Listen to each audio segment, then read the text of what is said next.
So, hello and welcome to another episode of Interviews with Experts. Today, my special guest is going to be Adam Strickland. Adam is the owner and operator of Strickland Honey Farms, LLC in Pennsylvania, a Penn State biology alum and executive board member of the Pennsylvania State Beekeepers Association. He's a rising figure in apiculture research, particularly focusing on practical solutions for commercial and hobbyist beekeepers. His recent study, which received funding through a 2024 Northeast SARE Sustainable Agriculture Research and Education Grant, addresses a common headache for beekeepers: black mold. I'm Frederick Dunn, and here's Adam.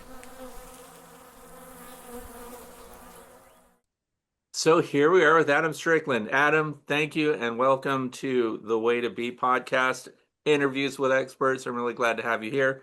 Now, full disclosure, we know each other already. We're in the same bee club, both local and the state organization. And I'd just like you to take a minute and introduce yourself. Tell us what you do, where you're located, and how things are going for you there. Sure. So my name is Adam Strickland. I am in the same bee club as Fred, unfortunately, or fortunately. I'm based out of Oil City, Pennsylvania. It's in northwestern PA. And I got into beekeeping about 10 years ago. I came home from college for the summer, and unbeknownst to me, my mom had purchased a nucleus colony of bees, and I just kind of fell in love with them right then.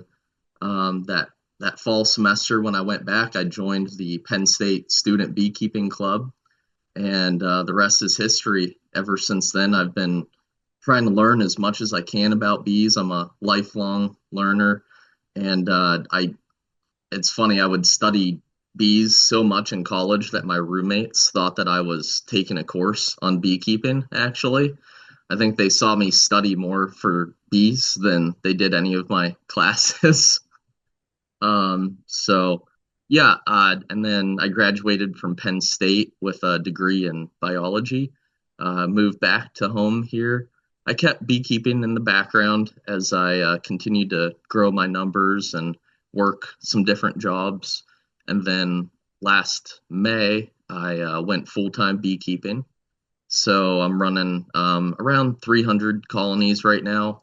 I do, big one for me is selling nukes, honey production, and I also do some instrumental insemination. I got training for that through the EPIC program that was through Penn State. Shout out to Dr. Robin Underwood and Kate Anton. They ran an excellent program for that. And yeah, I got II training. I'd studied under Corey Stevens. We went to Penn State University for that, and that was an awesome experience. The networking in that was awesome as well. I got to meet some really cool beekeepers from all over the Northeast United States that I still network with today. That's about it for now. Just gearing up for the season ahead. We're recording this in April, and kind of a weird year so far. The bees are already trying to swarm on me. Mm-hmm. Yeah, early season, it seems. Yeah, they should. And were you recently down with Bob Binney? I was. Yeah, I went down there in the last week of March. I shot Bob an email. I think it was at like midnight one night, and he called me at, I think it was 6 a.m. the next day, and I was just sitting there waking up, drinking my coffee, and I get this phone call from a strange number, and I probably sounded a bit gruff to him. I said, "Yeah, who's this?" He said, "Oh, is this Adam Strickland?" I said, "Yeah, who is this?" "Oh, this is Bob Binney." And I'm like, "Oh," I got real apologetic. "Bob, I'm sorry. I should have recognized your voice." But yeah, we had a nice little conversation, and I emailed him to see if I could go down and just kind of shadow them for 3-4 days, and he said, "Yeah, sure, come on down." So we set a date. And I did that, and it was an amazing experience. Really great time. I recommend anybody who's aspiring to become a better beekeeper, or if you want to, try to make a living off of it, or at least turn a profit. It doesn't have to be Bob, It could just be anyone local to you. So there's people all over that would love to come and have you help them lift boxes for 3 or 4 days for free. Yeah, give Selena and And those people a yeah, break there. Yeah, oh, that whole crew was just amazing. yeah, Really great crew down there. You know them as yeah, well, I'm yeah, sure. Selena's very kind. John, Seth are a hoot, yeah. really fun guys. They have a new worker down there, Cody, great guy. So yeah, really, really good crew. It was, can't say it enough. Awesome experience. Were there any people from the University of Georgia Department of Entomology there? They tend to be out in Bob's apiaries quite a bit. No, I didn't see any while I was Okay. there. All right. Well, I'm Yep. glad that you're here, and we're going to have a really good discussion because this is super interesting to me personally, of course. You gave this presentation at Edinburgh University at our monthly meeting once, and it was really, really eye-opening for me. So this is going to Mm, be exciting. I hope it is for those who are listening. If you're viewing right now, but you'd rather listen and do something else, you can go to the podcast, which is the way to be podcast. Just Google it. It's on iHeartRadio. It's on Audible and everything else. So you can find it and not wreck your vehicle. But there are going to be some visuals here that you're going to want to look at later. Also, Adam mentioned briefly that he did some instrumental insemination. We did a full video on that, so that link is also going to be down in the description. We did that thanks to Ernst Seeds giving us their mm. area there. So that was a great intro. Um, what I'm going to do is we're just going to let you do your presentation, Adam, and we'll have questions later, maybe as we go. I'll make my notes, and then, of course, later people can write their comments down in the description or down in the comment section, and maybe Adam will peruse those later and give some direct responses. I don't know. Sounds I pretty can do that. busy. Yeah. Yeah, no, I can do that for sure. And Okay. feel free to interject at any time too, Fred. I'd like a discussional type of conversation rather than just me up here presenting, but Yep. whatever you want to do is good by me too. Because if you're Okay. like me, unless you write it down, you're gonna forget what your question was in two I'm taking seconds. notes as we And go. I have the So, memory of a goldfish. So, all right, Adam, you go ahead and just take it away here. Tell us what all was right. happening. Yeah, let's kick it off. So I wrote a SARE grant. This was funded by the Northeast SARE, which is a USDA funded research and educational department. I studied bleach in sugar syrup. I don't know if you can you see my mouse as well, Fred? Yep, Is sure that can. okay? Cool. I guess I don't need to narrate it though, but yeah, so chlorinated germicidal feed for honeybees, and there's all the legal jargon that you can look at there. So if I say anything controversial, it's not the opinion of the USDA or Northeast SARE.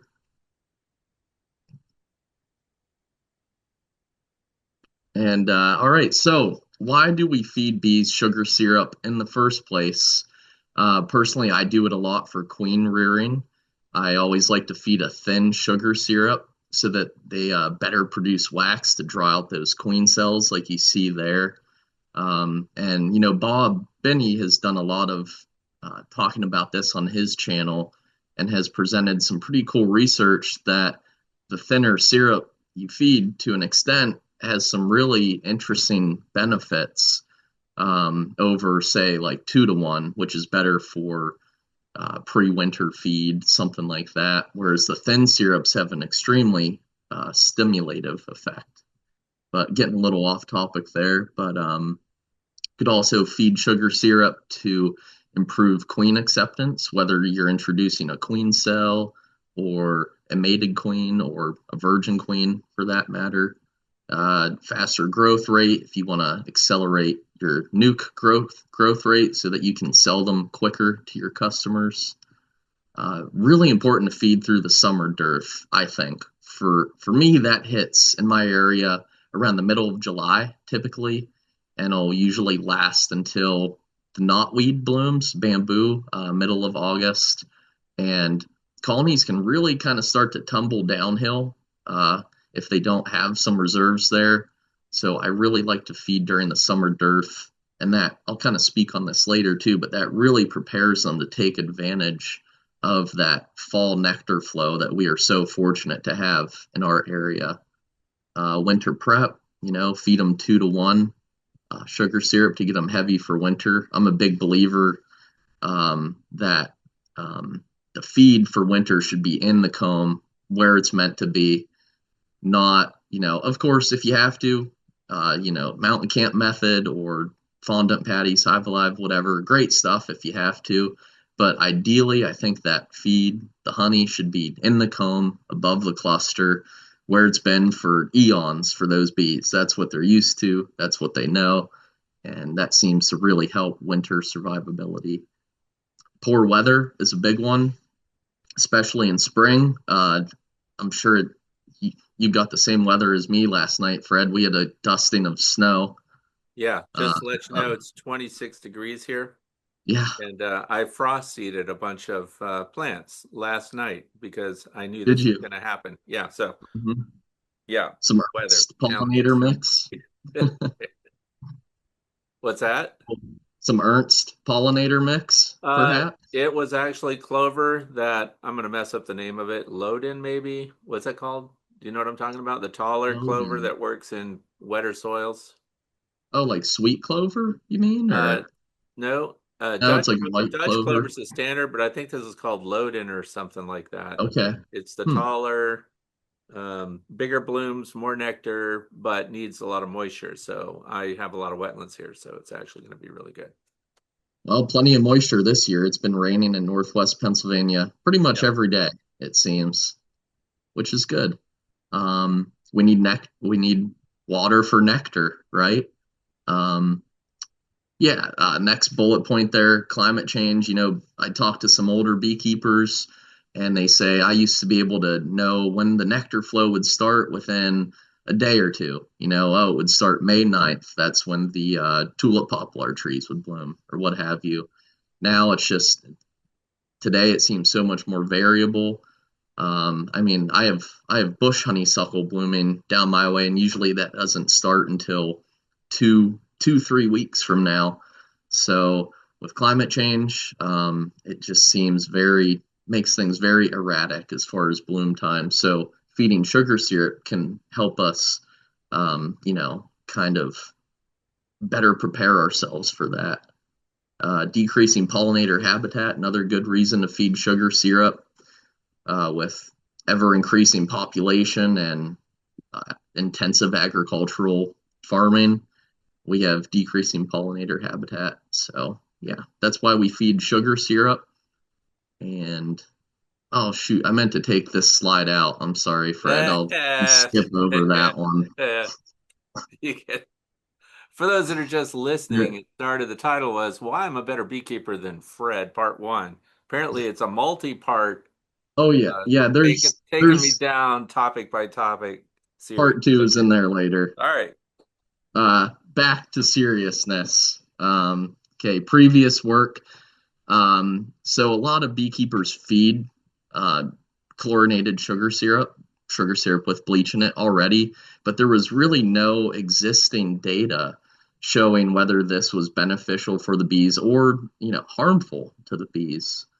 Randy said a little bleach in the sugar syrup keeps gunk from growing and that he'd like to see some of the bee labs test this. Even though I'm not a bee lab, I figured, well, why can't I do this, there was some interesting research done back in the 70s by Lackett et al. They found that 10 to 100 parts per million of chlorine provided bees with the greatest survival.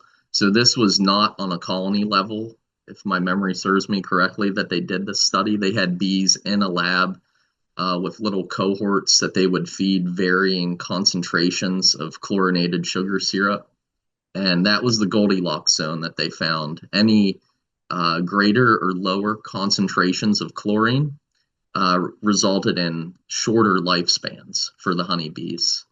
So with my study, I did 1 teaspoon per gallon of sugar syrup, 1 teaspoon of bleach per gallon of sugar syrup, which is roughly 32 parts per million. Falls pretty squarely in the middle of that Goldilocks zone. Mhm. Kane 2021 was another study that found some potential issues with microbial growth in sugar syrup. There's live yeasts, and they thought maybe even Nosema was reproducing in there. So those live yeasts can create mycotoxins as byproducts, which can result in dysentery. And we all know what Nosema can do. It can wreak havoc on a colony. Hmm. It can stifle spring buildup and even increase winter mortality as well. Hmm. So yeah, last bullet point there, widespread use, but there was really no good data. There was a huge gap in the research that kind of stuck out to me. Like I need to investigate this. Hmm. So I hope that this will be really helpful for hobbyists, like you said, hobbyists all the way up to commercial beekeepers. I think Yeah, that and this just will be just beneficial. quickly, just so Mhm. people that are wondering about the Randy Oliver initial statements about that, it's scientificbeekeeping.com. If you guys want to check that out, his studies are very searchable and easy to find out. And I'm glad that we did this because it's his. He's the reason that I've recommended this for so long, also. But I know what some people who are anxious are you probably going to address it later, but what's the best bleach to use? Because bleach comes with a lot of things people don't realize, and there's concentrated, there's do we have a specific bleach source that people should be looking at, or do you talk about that later? Yeah, I think it's oh yeah, right here. Well, this is the one that I used for this study. I mean, I could do a whole different study as you Okay. just kind of led into there on different types of bleach that I could use. The one that I used was Clorox germicidal bleach. It was 7.55% sodium hypochlorite. They do have different concentrations of bleach. Like I said, just regular bleach is maybe 6% sodium hypochlorite, but the one that I did was 7.5%. Um, but yeah, going back to like you said about Randy Oliver, he kind of turned me on to this um, through his scientific beekeeping website. Great website, by the way. Everyone should visit that and check out his Excel spreadsheets. He has some really cool stuff on there. Have you used any of those, Fred? Any of his Excel spreadsheets? No, No. I don't use He his spreadsheets, but I, of course, no.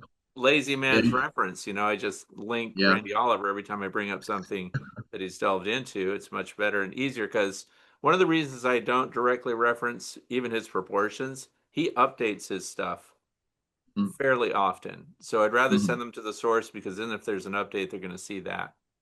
Um, Absolutely. so, But yeah, like I said, he has some really cool Excel spreadsheets, and one of them is a sugar syrup calculator. So you can type in your desired sugar content, and it'll pop out, all of your water needed, amount of sugar needed in pounds. So he really brings it down to a science, which is what I used for this as well. But getting back to the study, my materials, I used half-gallon plastic jars, which were inverted and placed over the colonies with a hole in the lid so that the bees could access it. I standardized the feeder holes on the lid for every colony so that there was no, difference on that, make it an even playing field. Each one got three 1/16 inch holes in the lid. Um, I needed sugar. I used a postal scale to weigh the colonies. Weight gain was one of my metrics in this study. And I needed materials for the Nosema quantification too, which I'll dive into a bit later as well. So for the study, I had 42 colonies that were dedicated to this experiment, and I had three treatment groups: 14 into the bleach sugar syrup, 14 into the regular sugar syrup, and 14 as a control group. They received no supplemental feeding. I had two different apiaries, 21 colonies in each apiary. So seven colonies from each experimental group were in each apiary. These apiaries were probably 4 or 5 miles apart. I wanted to make sure that there was no apiary dependence on this study, so I thought it would be a good idea to have two.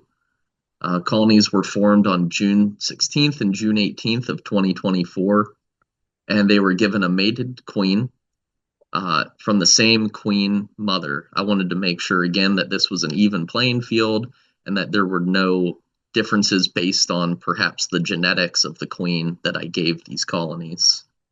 To introduce these queens, I created a hopelessly queenless environment so that I would get a really good acceptance. I made up the nukes, returned 5 or 6 days later, and went through every frame in that nuke, shook off the bees, got rid of any emergency cells that they created, which made them hopelessly queenless, and then I gave them their mated queen. And this method resulted in 100% acceptance rate. So that turned out really well. So for anyone out there hoping to introduce queens kind of with a surefire way, make up your nukes, wait 5, 6, 7 days, get rid of all the emergency cells so that they have to accept your queen. They have really nothing else to pick at that point. And I know the podcast listeners won't be able to see it, but here's the two apiaries that I set up on the right over here. Metrics that I measured were colony population growth, that was in frames of brood. I did weight gain, rate of consumption, how fast did they drink down the sugar syrup, the brood pattern on a scale of 1 to 3, 1 being the worst, 3 being the best. Microbial growth, did bleach prevent the proliferation of black mold in the syrup jars?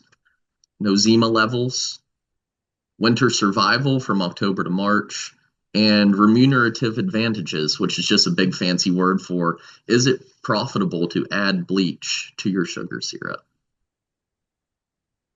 So let's get into the results. Here is a graph for frames of brood, and I measured this in 1/4 increments.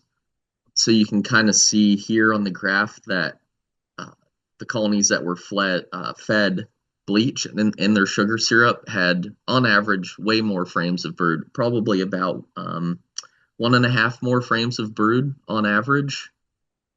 And both of the control groups that were fed sugar syrup had significantly more brood. I'm sorry, both of the experimental groups that were fed sugar syrup had significantly more brood than the control group that was not fed at all. You can see in the graph a really big dip, especially during the summer dearth. And this was statistically significant. Over here, I had a bleach versus the control was a really low p-value. Bleach versus regular sugar syrup was a 0.006 p-value.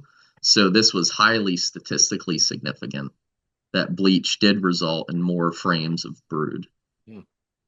Mm-hmm. And I took, let's see, 6 data points. Every 2 weeks, I would go in and measure these colonies' frames of brood.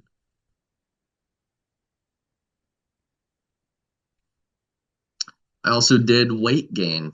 I did this using a postal scale, which was pretty regrettable.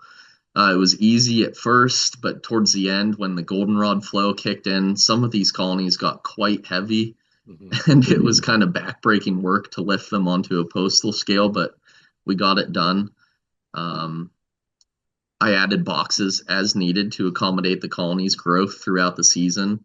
And once again, here you can see that the bleach sugar syrup slightly outperformed the regular sugar syrup, and both of the bleach and regular outperformed the control group, which received no supplemental feeding. And you can kind of see here, sorry, podcast listeners, but through July and August, there was not much difference.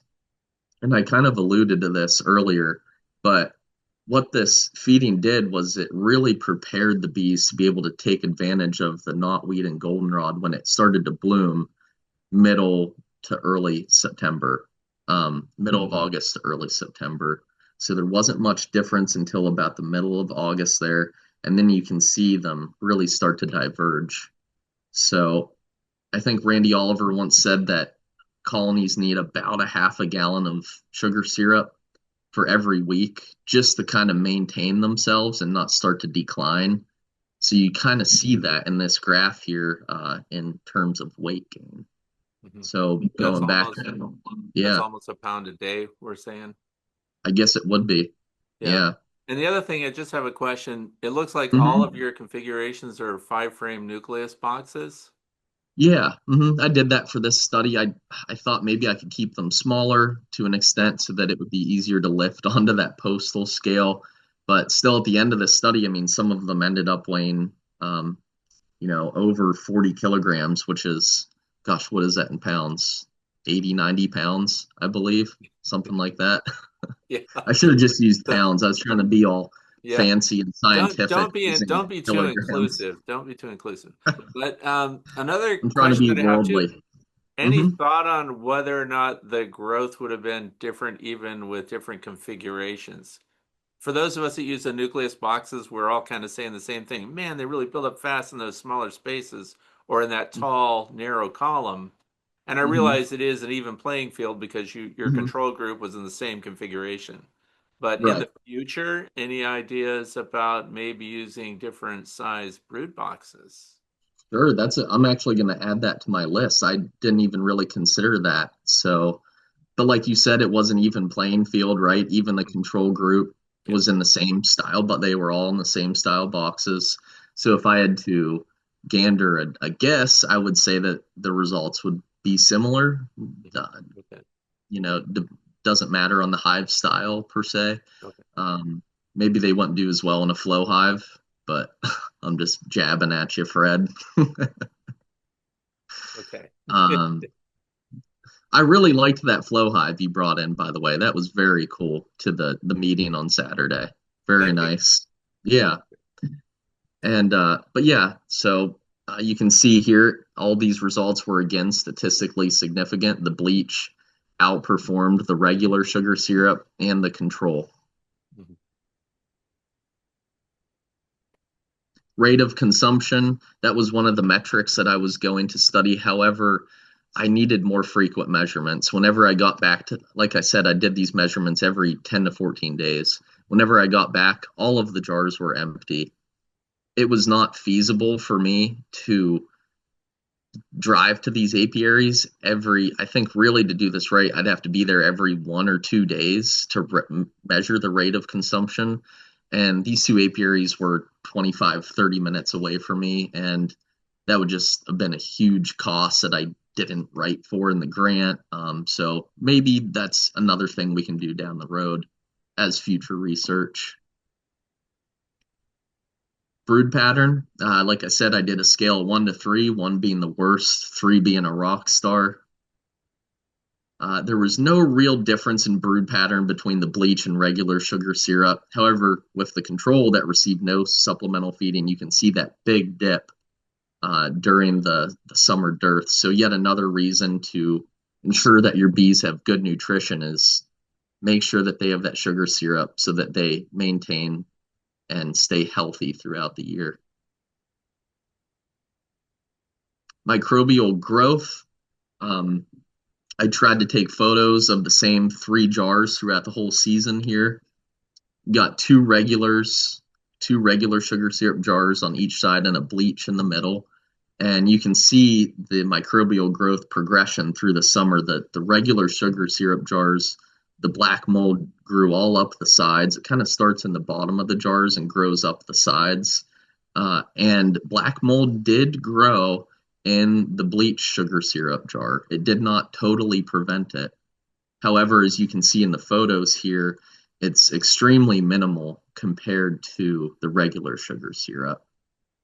So maybe that's another thing I can do in the future is would higher concentrations completely prevent that? Or is it even worth it? Because it's kind of hard to tell in the photos, but I mean, there were just a couple specks of black mold there, but it still didn't prevent it totally.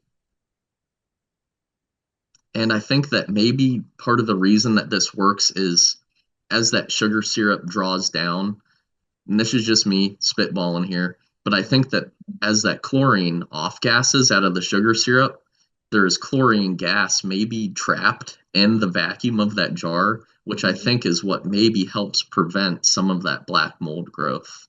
Okay. Yeah. Yeah, because left to a large open surface, you would lose the bleach scent even pretty quickly, right? But then there is a lasting effect on the sugar syrup even after that volatility has passed, right? Yes, absolutely. Yep. Yep. Yeah, you can see it bleaches it. The sugar syrup turns clear, whereas the regular syrup just kind of keeps that kind of golden color to it. Yep. But yeah, the germicidal properties don't go away from the research that I've read. Yep. I also did Nosema quantification for this, which was really fun, um, but time consuming. So I did let's see, I did three samples out of each colony through over the course of this study. Nosema, as I kind of said before, is strongly associated with an increase in winter and spring mortality. And it can be really hard on the bees trying to perform that spring turnover, right? When all those winter bees are aging out and they're trying to produce that next generation to carry them into this season, Nosema can really do a number on them then. So, yeah, I did three samples, 100 bees sample each time, which was meticulous. As you can see in the bottom left photo here, I took the samples, put them into isopropyl alcohol, and then processed them at home. And I had to count out 100 bees for each sample. I followed University of Florida's protocol for nosema testing, if anyone is interested, which is 100 bees, count them out. You put them into a Ziploc bag, crush them up with a roller pin, which is just not fun, and then you add 1 milliliter of water per bee, so 100 milliliters of water. You homogenize that in the bag until it creates a beautiful brownish sludge, and then from that, I take one drop using a micropipette and I drop it onto a hemocytometer, which is pictured here. This is used in the scientific world to count cells, essentially. So the University of Florida protocol was you count the nosema spores in 5 cells, as you can see here. And this is what a nosema spore looks like on the right of the screen. It looks like a little grain of rice, kind of.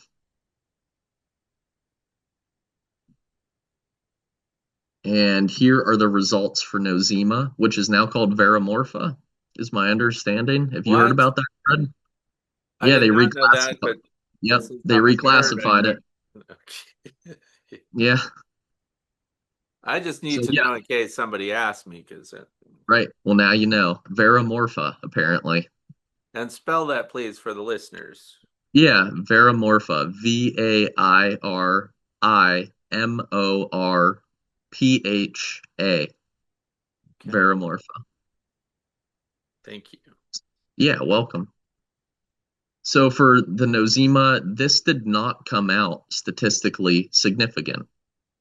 As you can see, the bleach did have lower nosema levels, but with the stats that I ran on it, the p-value was actually quite large.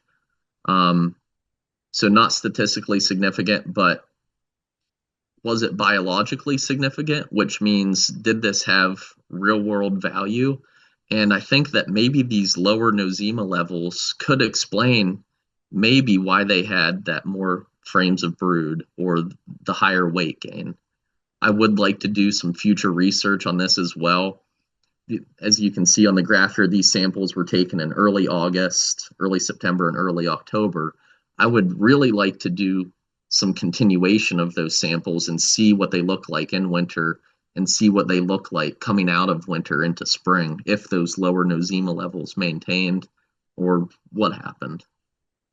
Yeah, unfortunately, as a scientist, you always want to see significant results, right? But in this case, it was not statistically significant, but it might have some real world effects, however.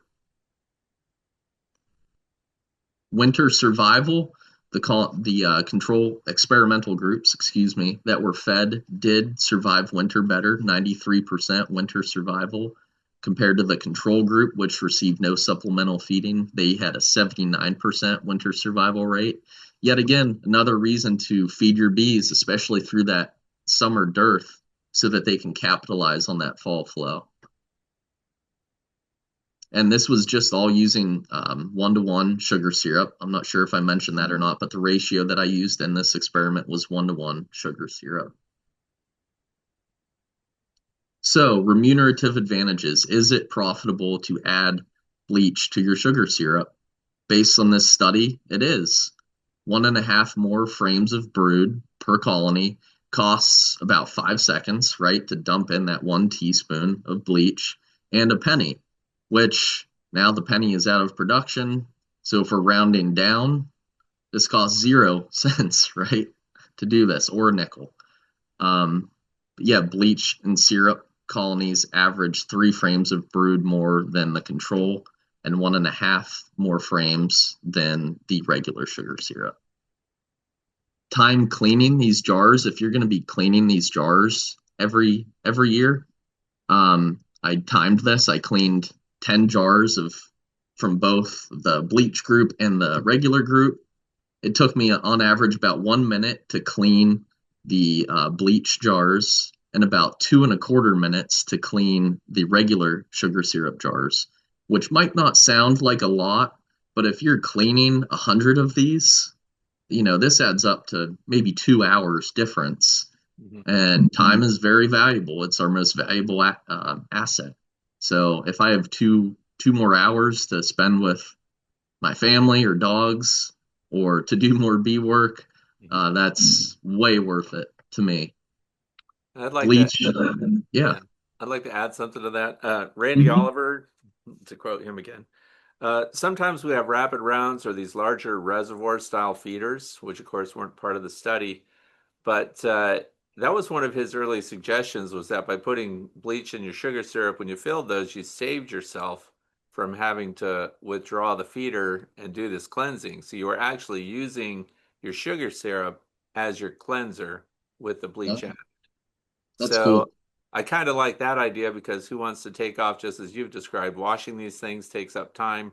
And if we can make ourselves feel good just by putting the sugar syrup with bleach already in it as a Mhm. sanitizer for our reservoirs, then maybe we have something there too. What do you think? I agree. Okay. Absolutely. Anything to save time, Yeah. you know, to an extent. All right. Um, Bleach syrup colonies weighed more as well, as you saw. They averaged 5 pounds more than the regular sugar syrup group, and the bleach sugar syrup colonies weighed on average 26 more pounds than the control group. So that supplemental feeding made a huge difference in their weight going into winter as well. So there are definitely some remunerative advantage to this. For, pennies on the dollar, you can really increase the profitability of your beekeeping outfit.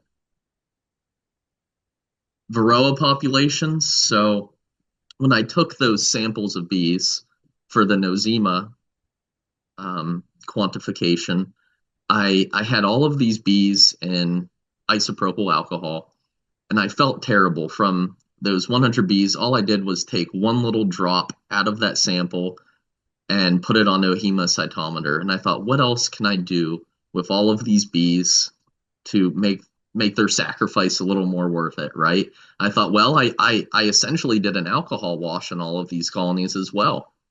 And what I found was that the bleach group had a lot more varroa mites than the control, and surprisingly, the regular. I'm not quite sure why that happened, but this is kind of to be expected, right? Because the bleach group did have more frames of brood, more bees, more weight gain. So as your colony grows, so too does varroa mites. So just keep that in mind that as your colony is getting big and populous, so is the varroa mite population. Mhm. So important to keep those under control. I'm not quite sure why the regular sugar syrup had, lower Varroa than the control. Maybe that's another study we could do. I didn't run statistics on this, Hmm. um, but yet again, another research question we could investigate in the So future. did you do a Varroa count with every sampling through the year, or did you wait until the end of the year, or just every time you sampled, even for Nosema, you also did Varroa? Yes, correct. And then I just totaled it up. Okay. Yep, yep, Wow, that's total disappointing. numbers.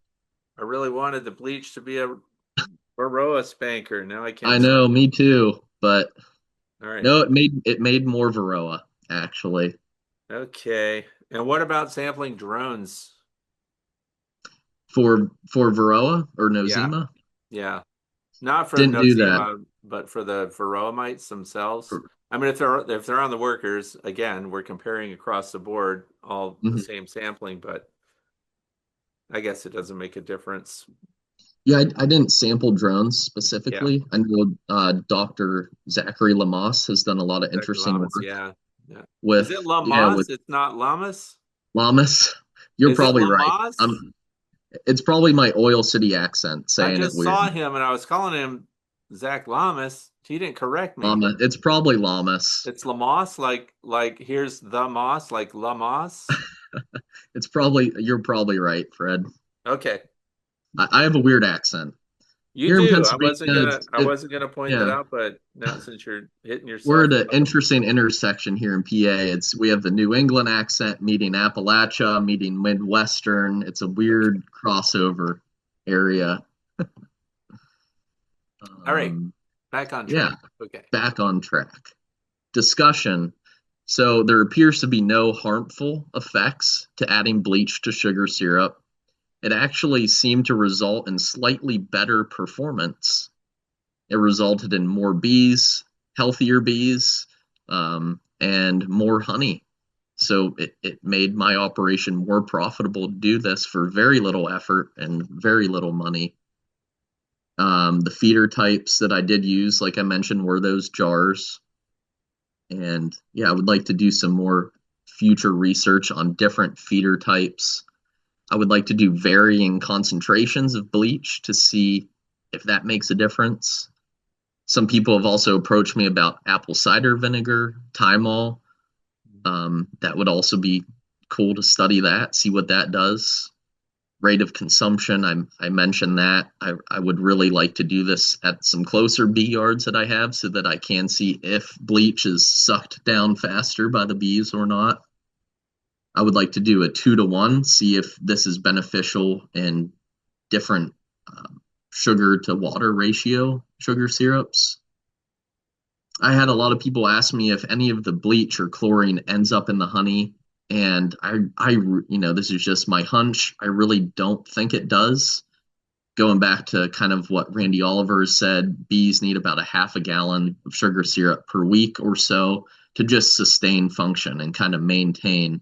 So I really doubt that any of that sugar syrup got converted into honey, but there's a non-zero chance that it did. So I think that's something that I could look at in the future as well, which would be fairly simple, right? Just some chlorine test strips in the honey and some future Nosema research as well to see if those beneficial effects of bleach potentially persist throughout the winter and into the spring. Oh, there's part 2 of why I'm a better beekeeper than Fred. What? We flew through that too And fast. Whatever. you Okay. want to see that? Sure, I want to hear it all. Your bees respect you. What does that mean? Mine don't respect me? No, they've told me otherwise. You light your smoker faster. Hmm. Okay. Really? Because I flip a switch and I'm smoking and then I turn the switch off and I'm done. Oh, So I you don't using that know. new fancy one, Apisalis. But Apisalis. of course, we should plug something here too. If you're smoking, then the traditional way, I would like to recommend the switchgrass pellets from Ernst Seeds sold through That's the right. Northwestern Pennsylvania Beekeeping Association, nonprofit organization, longest burning, dense smoke, cool, and your bees react to it nicely, and your smoker will not go out on you all day long. Okay. Don't need glasses? Hey, that's a hit right there. Okay, etc. Okay, that's good enough. There we go. I got my hits in on you. Sorry, Fred. No, that's okay. And that's the end of this presentation. Just this is going to sound like an Oscar acceptance speech or something, but I just wanted to thank some of my friends and colleagues. Jeff Berta, beekeeper down in Slippery Rock, Pennsylvania. He's written multiple SARE grants before, and he let me bounce ideas off of him, and he gave me some experimental design advice, which was very valuable. Charlie Voracek, whom you know well, he allowed me to use some of his mating yards so that I could produce the 42 mated queens needed for this study. Dr. Robin Underwood at Penn State Extension was my academic advisor for this study. She was very helpful, excellent. Um, Patterson and Staub families, which is where I set up these two apiaries, and Sandy and David Strickland, my parents. They've just always supported their crazy son going on this beekeeping adventure. So yeah, really appreciate all of these people. They made this possible. And I'll have to add Fred Dunn to this list now for helping me disseminate this information. Oh, okay. Sorry, Fred. No early inspiration on my. Okay, that's fine. I'm sorry. So that's all. Is that it? That's it. Yeah, we can talk a little bit about SARE grants, how people, some tips and tricks. I mean, I've only been awarded one, but I've learned a lot from that one, and just some tips and tricks and some ideas because I think they're great. You know, they put power and money into the hands of farmers, beekeepers, people in agriculture to explore some of these ideas and experimental thoughts that they have about what they're in, 8 hours a day, 10 hours a day. So yeah, we can do that now if you'd like, or yeah, let's do that. you had any questions or? Well, I do actually. I know there's a question that somebody probably has watched and listened to this and is dying to comment, but I'll head them off at the pass. Since we're giving them sugar syrup, and of course it has bleach in it, which is not necessarily a big part of that. But you also mentioned honey production in the colonies, the weight gain being up. So when we say weight gain, we're talking bees and resources, right? The whole shebang. So we're not telling people to sell that honey that's made while we have sugar syrup on. No. Yeah, don't do that. We just want to make that clarification because I saw dollar signs on eyelids and people were just getting excited. If I just put bleach water, sugar syrup, Adam told me that I can double my income and we can, let's head that off. So. Absolutely. Yeah, don't sell, fake honey. There's already enough of that out there, right? Yep. But what I meant by that was that by feeding during that summer dearth and by prepping the bees for that fall flow in our area, that they made a lot more honey because of that, because they had the stage set for them. Oh, yeah. Right. And a bigger population, bigger production. Yeah, absolutely. Exactly. Yep. So let's ground level. Somebody wants to find out if there is even a grant available because they post these, right? And you can kind of see a list and see if you can match up with anything that's being offered. How would they do that? Yeah, you can just go to USDA SARE. So there's different regions depending on where you live. We live in the Northeast SARE region. There's also Southern SARE.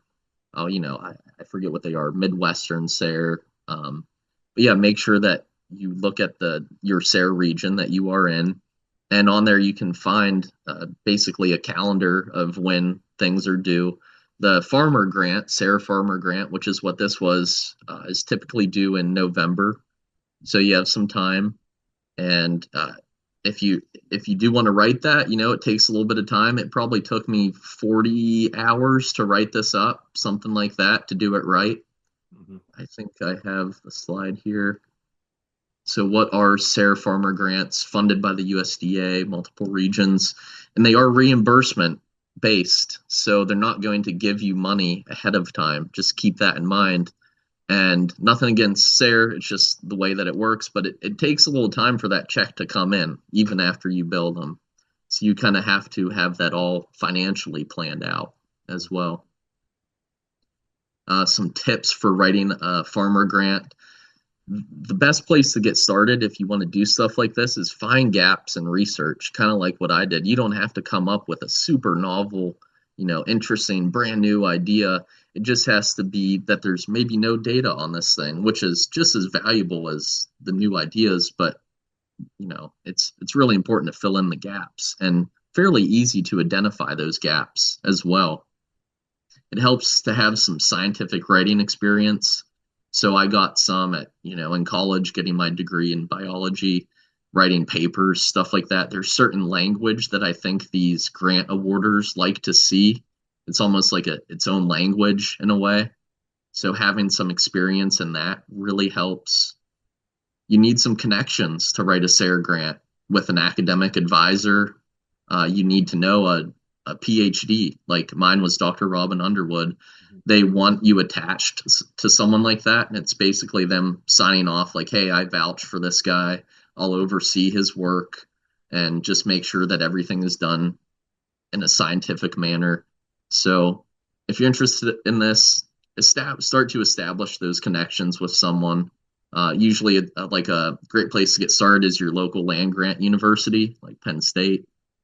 For me, it's good to be involved in your local clubs like Northwestern PA Beekeepers, so that maybe you can have some collaborators as well. Some of my buddies wanted to be collaborators on this with me, but it was my first one. I didn't want to get overly involved. I just did this one by myself, but in the future, I could even have collaborators join in on this with me to help me collect even more data, create a richer data set. When you're writing this grant and figuring out your money that you're requesting, make sure that you pay yourself for the hours that you do your research. So I paid myself per hour to collect the data and also have realistic expenses. So don't write in there the cheapest, absolute cheapest sugar, for example, that you can find, because whenever you get awarded this down the road, 6 months, sugar syrup might have doubled in or sugar might have doubled in price for all we know. So, you don't have to pick the most expensive one either, but pick kind of the middle ground would be my suggestion for that. And just going back to paying yourself too, I forgot to write into my grant to pay myself for my Nosema quantification. So I did about 40 hours of Nosema quantification pro bono because I forgot to write that in. It was a big boo boo, but you live and learn. And when you're writing this, really think everything through and try to think of all the time that you're going to be spending on this because, like I said, our time is extremely valuable. Take meticulous notes and copious photos if you do get awarded it. Even photos, notes that you think you may not need are super valuable in the future. And have a plan for dissemination of your information too. I was lucky enough to know that Fred was in my club and that he would probably be willing to have me on. And going back to the connections, Robin Underwood is going to put out a pamphlet on this so that beekeepers can go and look at it and have easily accessible information on how to add this bleach to your sugar syrup. Mhm. And yeah, I think that's about it as far as for tips and writing these. So I have another question. Yeah, Because I'm trying to head off as many questions as I can from the viewers sure. and listeners. Some people, there's this big discussion, which I don't think makes a difference, but I'm going to ask your opinion anyway. Beet sugar versus cane sugar. Once it's been through processing, it's basically the same thing, but do you know which you used for this experiment? This was beet sugar. It was just Walmart, great value. Um, and from the research that I've seen, there's absolutely zero difference. You don't want to feed them raw sugar, brown sugar, whatever, but Domino's sugar, which is cane, versus great value, from what I've seen, there's no difference. It becomes a selling point to where if it says cane sugar on it, you're pretty sure. If it doesn't say what the source of the white processed sugar is, pretty sure it's going to be beet sugar. Probably So, probably beet. Yeah. yeah. hmm Okay. And so, what Yeah. are the most common questions you get about the study? I'm sure you've probably addressed them all here because that would help you put your presentation together, but have you had any surprise questions? Well, an excellent question that I got was, what was my water source for making the sugar syrup? I got this at our club meeting where I presented these results, and I used Oil City tap water. And the question Oh, was, well, is there chlorine in that? yeah. So that was an excellent question. I forget who asked that, but it was a very astute question. I went and researched that, and Oil City has extremely low chlorine levels in our water. It's 0.89 parts per million. Mhm. So at the concentration that I was doing, 32 parts per million, it's very low and would not make a difference, in my opinion, Hmm. If as you far had it as to the do, if chlorine you and had it to do over metabolism. again, would you use like a zero water? I I don't know if I would. I mean, 0.89 is so low. Yeah. I could, but again, I don't know if it would make a difference. But Okay. it was a very good question. Okay. What about Yeah. fluoride? How was the dental report on the bees afterwards? Okay. Their mandibles looked good. Yep. Good mandible care. Which, which, by the way, Yeah. mandible wear is a means of aging your bees if you're looking at them under a microscope. I just want to throw that in there. Okay. Yeah. That's cool. Not I part of the was study. reading that what's that, Fred? Not part of the study. I'm just checking No, it at wasn't. random. Kind of going on mandible wear though. Another reason to get that feed in the comb before winter hits is I saw that when you feed dry sugar to your bees, it really wears down on their mandibles. I'm not sure if you've seen that before or not, but I have a whole series of videos showing them sugar oh, bricks, dry sugar, fondant, hmm and of course syrup is the quickest, but we don't put that on in winter. But the other thing is the gloss of the hairs being stripped away because while they work just these little holes. Anyone who's looked at a block of sugar that's been worked by bees, it looks like little drill holes that they rub their tongues through constantly. So then yeah, the easiest thing to do is to, of course, cut that block out, put that under a microscope, and look for hairs. I did not know about the yeah. mandible scraping hmm away on the sugars, though. That's very Yes. interesting. Yeah, I Is think it that was something that people can find and look at? yeah, I think it was a study. Maybe I can put it in the comments or something, but I think it was out of China, I believe they did that Okay. study. I'm sure we can find that. So, Yeah, that yeah, would I be thought worth that was looking pretty at. interesting. Yep. So link if we can find it. hmm All right. Well, you know what? Yeah, I think this is all yeah. super interesting. What are now that the study's over, and it was hmm interesting to me that you kind of bid it, right? So is there a set amount of financial resource that's been assigned, and you're just kind of pitching your trying to get your piece of that pie? Uh, and is it just broken down to multiple studies, or how does that work? Because you said you Yeah, have to make sure and bid correctly. Uh, yeah. so that, There is a limit to how much you can request to fund your SARE grant. I think it's like 40 or 50 grand, 40 or Mhm. $50,000, something like that. Mine was on the extreme low end, which might have helped its acceptance. I Yeah. think I got roughly 5,500 for this study, Mhm. which paid out for my time, sugar syrup, um, these jars that I used, Mhm. things like that, the Nosema quantification tools. Yeah. Uh, yeah, so I think it helps if possible. You'll probably get, a higher acceptance rate if you don't request as much money, would just be my guess, Mhm. because they do have a budget set for this, right? Right. So then Yep. when you do get things under a grant, sometimes equipment's part of it. Like some people might even Mm-hmm. include microscopes and things like that. Mm-hmm. When it's over and you've submitted all of your results, what happens to the gear that you purchased under the grant? It's yours to keep. It's yours to keep. Yes, that's what I Mm-hmm. wanted to hear. It's yours to keep. So you bought some camera Yeah. equipment, I hope? No, I should have. Should have written that in. About to be impressed. Okay.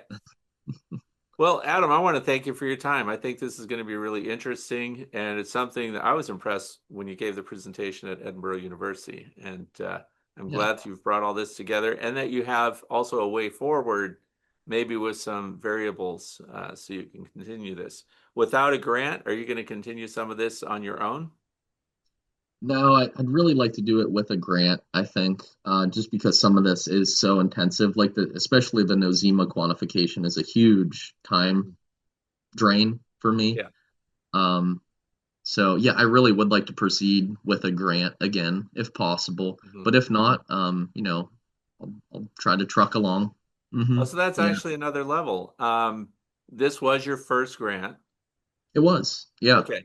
So now once you've done one and published your results and had Dr. Robin Underwood's endorsement, does that set you up in a better position for future grants? I don't know. That's a good question. Maybe it was first time luck. I'm not First sure. time luck. And you said that I she went, do, yeah. yeah, I do have a bunch of more grant ideas written on the notes in my phone that I would like to pursue. Mhm. So once I wrap this one up, I think maybe I'll write another one, maybe this fall. hmm Now you're doing this in addition to your regular work, which is primarily the beekeeping, or do you have a day job? What's going on? No, right now it's primarily beekeeping. I went full Okay. time last May. So 300 colonies is enough to keep you going? hmm Don't you need triple that? I mean, I guess ideally, but I would just at, like to see you put in more hours than you're currently putting in personally. well, So, thank you.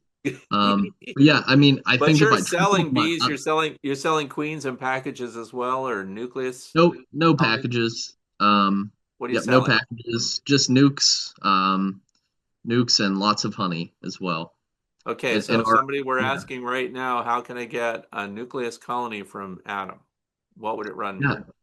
yeah, 199 per nuke, and it Oh, comes that's not bad. not bad.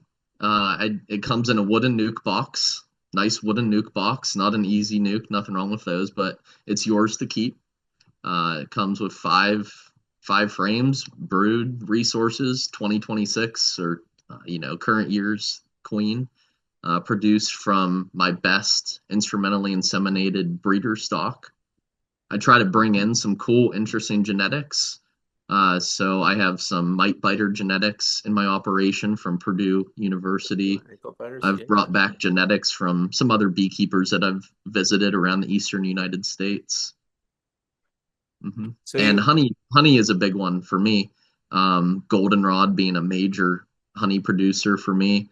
I also do, alongside with Charlie Voracek, some pollination for Ernst seeds. So I've been able to make some really interesting and cool monofloral honeys that, maybe only a couple beekeepers in the whole maybe country can produce, yeah. such as bergamot honey or milkweed honey. Just some really interesting honeys that are quite rare. I'm glad you mentioned milkweed honey. hmm Most people won't know that they have it. And one of the ways that we validate what honey is, where the nectar came from, is the pollen. How are we doing that with milkweed honey since there's no pollen in it from the milkweed? Well, I think doesn't it have like a very weird looking pollen grain? It's like black, right? And kind of It's actually oblong. it's actually amber colored and it looks like little flippers and it glues itself to their feet and Yeah. the bees can't metabolize it. It's on my radar this year because I film it, photograph it every year, hmm um, because the bees are the champions of milkweed, and we know they're after the nectar. The hmm pollen is just not even usable. So how are we identifying the milkweed honey? How do I identify it? Yeah, how do you? There's How does some anybody? tribal knowledge there, right? Like Tribal maybe knowledge. yeah, like maybe I'll taste some of Charlie's milkweed honey. So, as beekeepers, we kind of train our palate almost to learn what the different honeys taste like. Also, Are you a honey sommelier? What is I going am on, Adam? You are. Okay. far from it. All right. But also, it can be pretty obvious when you set your bees down on a, 30-acre plot of milkweed and they bring in this light monofloral honey. It's like, well, this Yeah. kind of has to be it, right? Or the Okay. bergamot, like I mentioned. And Yeah. when you walk out in the field and it's just a buzz with bees, it's just, you connect all these Yeah. dots to Now, ascertain that. now let's talk about crystallization. Mm. Um, I would anticipate that milkweed honey would stay clear longer. What are your thoughts? I would agree with that. One of the worst is goldenrod. It granulates Absolutely. extremely quickly, and Yeah. I mean, it gets rock hard. I mean, it becomes like a weapon at that point. Yeah. So, And yeah, that's they're pre-mixed in with asters, right? They're kind of at the same time. somewhat. Yeah, I've been able to secure some locations where I can get pretty pure goldenrod honey. So that's a big misconception about goldenrod honey that maybe I'll dispel here, and that's people think that goldenrod honey is a darker honey.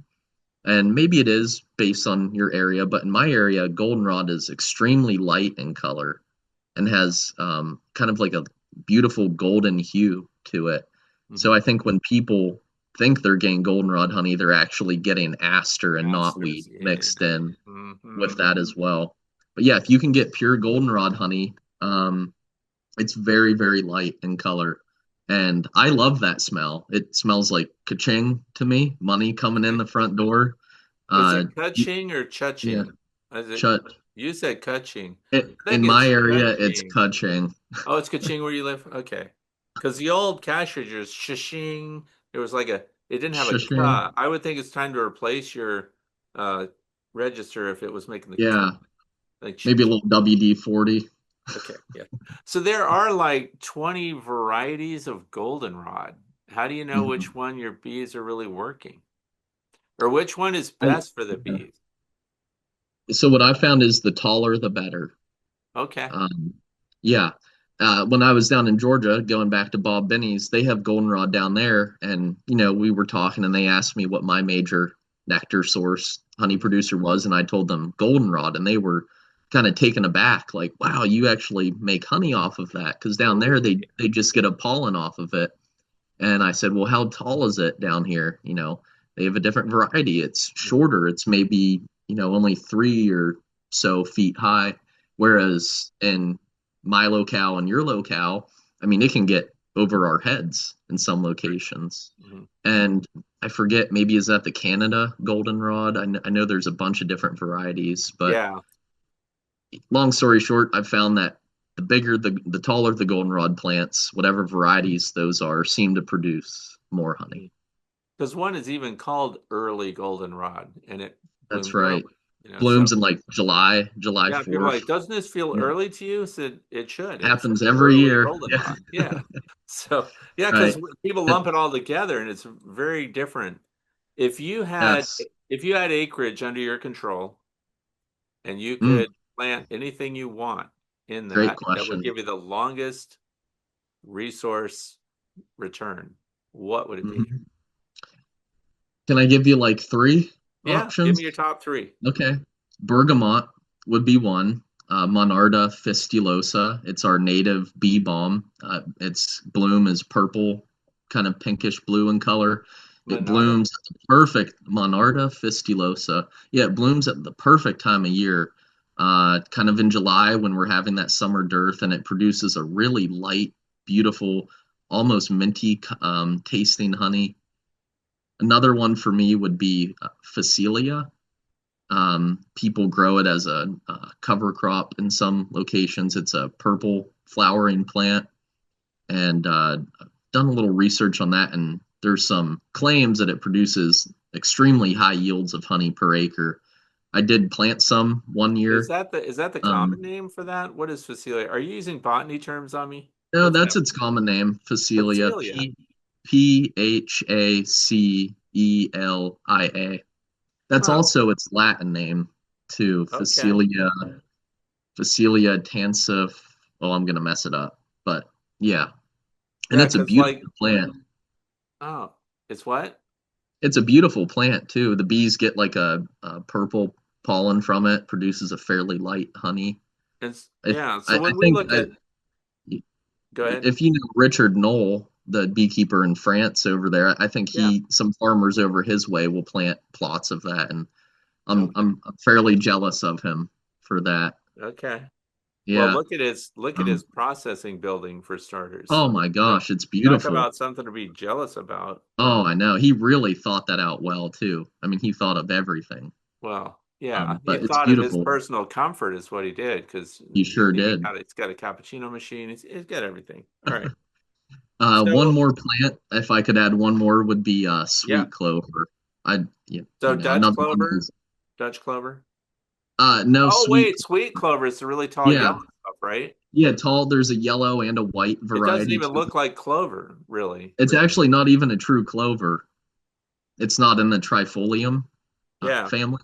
Yeah, genus. It's yeah, Melalotus would be its genus, I guess. Okay. And uh, beautiful plant and an excellent honey producer. If people want to read more about that one, pick up Frank Pellet's American Honey Plants. If anyone has ever read that book, he He gives some really detailed, great information on sweet clover in How that about we book. link that? Put that in on your list of things we Sure. can link people to. That's valuable because I always recommend the top 100 pollinator plants by the Xerxes Society. That's another book, but that's Okay. all, of course.